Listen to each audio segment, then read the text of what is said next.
अस्सलाम वालेकुम। ड्रामा ही तो है में जंजीरें ड्रामा। जंजीरें जो कि अपनी 9, 10, 1, 7 का सफ़र कर पूरा करने के बाद एक पावरफुल स्टोरी उसकी सामने आ गई है, जिसका आगाज़ हुआ था रबिया ढाबे वाली से, जहाँ के सरबुलंद और उसका दोस्त मुदस्सर और कुछ और थोड़ा उन्होंने स्टे किया ढाबे में। रबिया से नहीं, जिस तरह एंटरटेनमेंट थी वहाँ की, बहुत खूबसूरत मज़े मज़े खाने की चीज़ें, और फिर सड़कें, गाड़ियाँ, ब्रिजेस, पहाड़ियाँ, वो सारी हरियाली उस इलाके की। और फिर वो एक रवायती सा मंजर था जो हमें नज़र आ रहा था।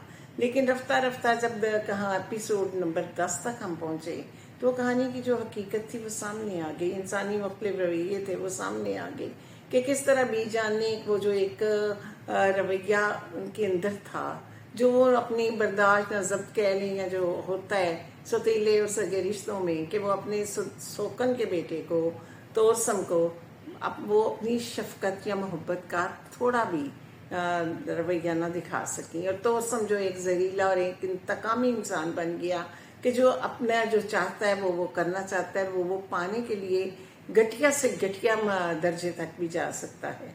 और ऐसा ही हुआ कि उसके इंतकामी निशाने का बन गया, इंतकाम का निशाना शेर दिल, उसकी बीवी और कुछ और अफराद भी। और वहाँ 7-8 ब्लास्ट करके उसने उन्हें ख़त्म कर दिया, जिसमें कि उसके मामे की साजिश भी शामिल थी। और मामे का किरदार जो कर रहे हैं इसमें अदनान सिद्दीकी, वो थोड़ा सा अपने इस कैरेक्टर के साथ ना कुछ लग रहे हैं अजनबी अजनबी से, क्योंकि वो यूं लग रहा है जैसे कि वो इस कैरेक्टर में उन्होंने कोशिश की है, वो एफर्ट कर रहे हैं, लेकिन हमें वो नज़र नहीं आ रहा कि वो सूट कर रहे हैं उन्हें, उनका किरदार को वो सूट कर रहे हैं, या वो किरदार उन्हें सूट नहीं कर रहा। कुछ फीकेपन का एहसास इसमें होता है। और दूसरी तरफ सरबुलंद है। अब शेर दिल की डेथ के बाद सरबुलंद पे सारी जिम्मेदारियां आ गई, उसे सरदार बनाया जाना है। और वो जो बानो है, जो कि उसकी मंगेतर भी है, वो बड़ी चुलबुली सी, बड़ी जज्बाती सी, हवेली के माहौल के कुछ बरक्स से भी उसकी आदात भी हैं, क्योंकि इस लेवल पे, इस दर्जे पे, इस मुकाम पे ये होता नहीं है, जैसा कि उसका चुलबुलापन और अल्लड़पन उसका दिखाया जा रहा है। और बहुत ज़्यादा जज्बाती है कि वो उसकी ड्रेसिंग में भी सरबुलंद की मदद देती है, और बहुत उसके साथ वो फ्रैंक है, रात के वक्त भी उससे मिलने जज्बाती होकर चल पड़ती है। तो थोड़ा सा ये आड़ लगता है, रख रखाव से हट के है। लेकिन ज़ाहिर है, नेचर, हर एक की अपनी अपनी नेचर होती है। हम किसी भी इंसान को, या किसी भी एक पूरे घराने को, किसी भी फैमिली को, ड्रामा राइटर जो होता है वो एक ही तरह से तो नहीं, सबकी ज़ाहिर है अपनी अपनी नेचर है, अपने अपने तौर तरीके हैं। इसी तरह बानो के भी तौर तरीके हैं, और बानो सरबुलंद के लिए बहुत जज्बाती भी है। अब सरबुलंद को जब सरदार बना दिया जाता है, तो जाहिर है अब सरबुलंद भाई है, भाई के कातिल की तो उसे तलाश है, और उसके अंदर एक आग सी लगी हुई है। और माँ ने भी बीजान ने भी डिमांड कर दी कि मुझे तो कातिल चाहिए, कातिल। अब सरबुलंद को पूरा शक है तोसम की तरफ, कि उसकी सारी मालूमात या छटीज यही कहती है वो तोसम जो है वो छुपा हुआ है, गायब है मंजरे हमसे। तो वो अब उसकी तलाश में भी है, तलाश में वो निकला हुआ है। और इधर से मुदस्सर को पसंद आ गई जी रबिया, ढाबे वाली रबिया बिया। उसके साथ उसने इन तक शादी कर ली। मामे ने बड़े आराम से, मोहब्बत से, बड़ी एक अच्छे तरीके के साथ शादी कर दी गई, और रुखसत होकर उसके साथ इस्लामाबाद चली गई। अब रबिया तो ये जानती थी, और उसने इस मुदस्सर को भी बता दिया कि तोसम ने इस तरह से शादी करने की ख्वाहिश का इजहार भी किया था, और 10 दिनों की धमकी भी दी थी। अब होना तो ये चाहिए था कि वो आराम से सादगी से किसी और जगह पे जाके शादी करते, कि खुफिया ही एक तरीके से कि तोरसम तक खबरें ना जाती।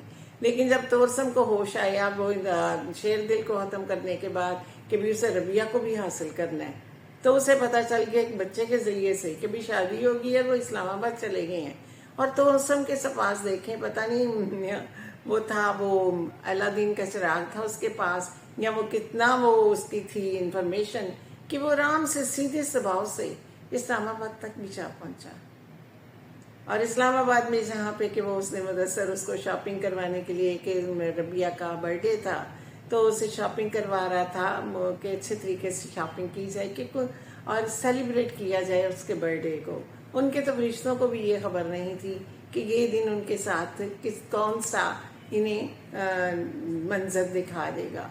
तो वहां पर देखें जी, तोसम ने कितनी आसानी से, ठीक है इस्लामाबाद एक छोटा शहर है, लेकिन जिस तरह उसने जादू से, मैजिक से तलाश कर लिया, सीधे सरबलंद ने उसे नहीं देखा, रबिया ने उसे नहीं देखा, लेकिन उसने देख लिया। और फिर उन्होंने ताकब किया उसका, वो घर में सेलिब्रेट कर रहे थे, बहुत खुश था मुदस्सर, और रबिया भी बहुत इमोशनल हो रही थी कि उसका जी बर्थडे कभी पहले सेलिब्रेट किए नहीं किया।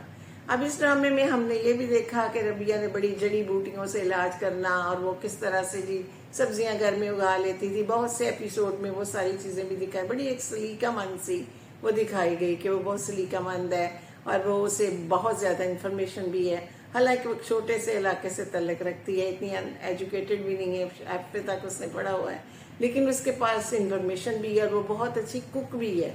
और ये भी उस पर, और मुदस्सर बहुत इसमें सिंसियर और बहुत पोजेसिव सा दिखाया गया।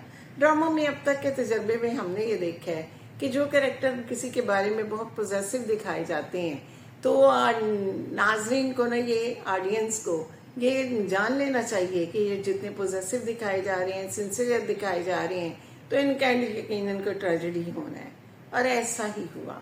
तोरसन साहब वहां पहुंच गए, घर में भी दाखिल हो गए, और उनके फरिश्तों को खबर नहीं थी। जब तक उन्हें खबर हुई तो तोरसन सामने उसने, मुदस्सर ने भाग दौड़ करके वाटर टैंक में रबिया को तो छुपा लिया। अब लोग ये भी इतराज करते हैं कि वो खुद भी अपने आप को सेव करता भी, अगर वो उसमें उतर जाता तो उसके उन्हें कवर कौन करता। तो इस तरह दोनों ही पकड़े जाते। तो उसने, वो इतना सिंसियर था, उसने रबिया को तो और उसे ये था कि शायद मैं अपना भी बचाव कर सकूं। उसने सरबुलंद को फोन कर दिया। सरबुलंद ऑलरेडी तोरसन की तलाश में वहां पहुंचा हुआ था। सरबुलंद जब तक वहां पहुंचा तो तोरसन मुदस्सर को शूट कर चुका था, और वो अपनी मुदस्सर आखिरी सांसों पे था। रबिया बेचारी वाटर टैंक में थी, और सरबुलंद को बहुत दुख हुआ कि जब जान दे दी मुदस्सर ने, जो इतना पोजेसिव, बहुत सिंसियर, बहुत, और अपने कैरेक्टर में बहुत फिट सा जा रहा था। और उसकी और जो थी रबिया, उनकी वो केमिस्ट्री बड़ी अच्छी मैच कर चुकी थी, और एक अच्छा अंदाज में लाइफ को वो स्पेंड कर रहे थे।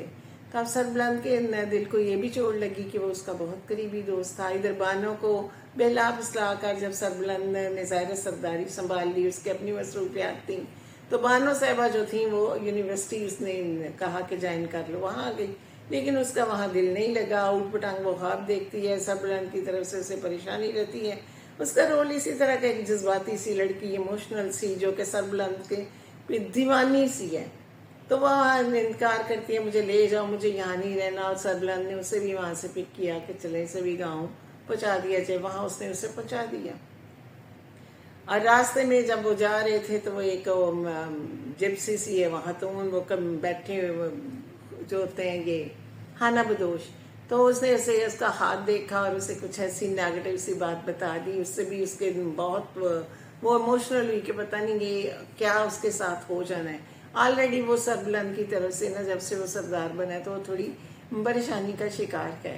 तो इस तरह कहानी देखें कि तोरसन के कैरेक्टर में हमें ये भी बताया गया, नजर आ रहा है कि अगर इंसान को बचपन में किसी महरूमी का वो शिकार हो जाए तो वो महरूमी उसे ना इंतकामी, और उसके अंदर एक दुश्मनी रकाबत ऐसी जड़ें पकड़ लेती है कि वो किसी को खातर में नहीं लाता। वो अपनी मर्जी करना चाहता है, और वो जिंदगी से सब कुछ छीन लेना चाहता है जो जिंदगी ने उसे नहीं दिया। और बीजान को भी अब इस चीज का मलाल हो रहा है। अंदर ही अंदर सरबुलंद को ये भी महसूस होता है कि जो हवेली है इसके अंदर से भी कुछ लोग ऐसे हैं जो साजिशी तौर पर उनके खिलाफ हैं, और वो दुश्मनों के साथ मिले हुए हैं। लेकिन अब का ड्रामे ने, यहाँ तक तो हमारे सामने जंजीरें ने ये चीज़ बता दी कि जंजीरें इसमें कौन सी हैं, रिश्तों की जंजीरें, दुश्मनियों की जंजीरें, या एक दूसरे के साथ को हासिल करने की जंजीरें, या इंसान अपनी वो हवस में, अपनी सोच में बंधा रह जाता है। तो इसी तरह तोरसन की अपनी दौड़ है, सरबुलंद के अपने फ़राइज़ हैं, और रबिया जो है वो अपनी ज़िंदगी के आगाज़ में ही उसे इतनी बड़ी ट्रेजेडी से गुजरना पड़ा है। और जो है बानो, वो भी सरबुलंद को पाने की कोशिश में वो भी एक कश्मकश का शिकार हो चुकी है। बीजान ऑलरेडी जो है वो भी परेशान है कि उसे शेर दिल का कातिल का सर भी चाहिए, और साथ साथ उसे सरबुलंद की भी फिक्र है। तो इस तरह से कहानी में वो आगे ऐसे कह मजबूत एक उसमें आगे अंदाज कि अब इतने पहलू इसमें हमें नजर आते हैं कि कहानी किस किस ट्रैक पर आगे चलती चली जाएगी। एक कशिश या अट्रैक्शन कह लीजिए, या कहानी दिलचस्प मोड़ पे आ गई है। तो देखते हैं आगे कि ये सरबुलंद अपने ये फ़राइज़ अदा कर पाता है या क्या मुदस्सर की मौत जो है वो रबिया और जो सरबुलंद है इनका आपस में मैच करवा देगी। बानो सरबुलंद को पा सकेगी या नहीं पा सकेगी। ये एक ट्रैक कहानी जो है इस यहाँ पर आकर पहुंची है। और जंजीरें एक मजबूत स्क्रिप्ट के साथ शुरू की अक्सार जो थी वो कुछ ऐसी थी कि मनाजर सीन ज़्यादा दिखाए जा रहे थे, लेकिन कहानी और किरदार जो थे उनकी तरफ तवज्जो कुछ कम थी।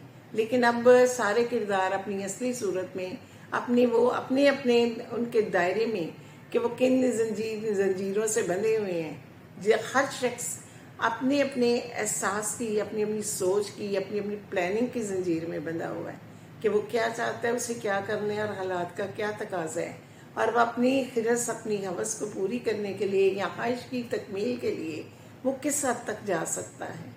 तो इस तरह एक खूबसूरत जो मोड़ है वो कहानी का आगे है। देखते हैं आगे क्या चलता है।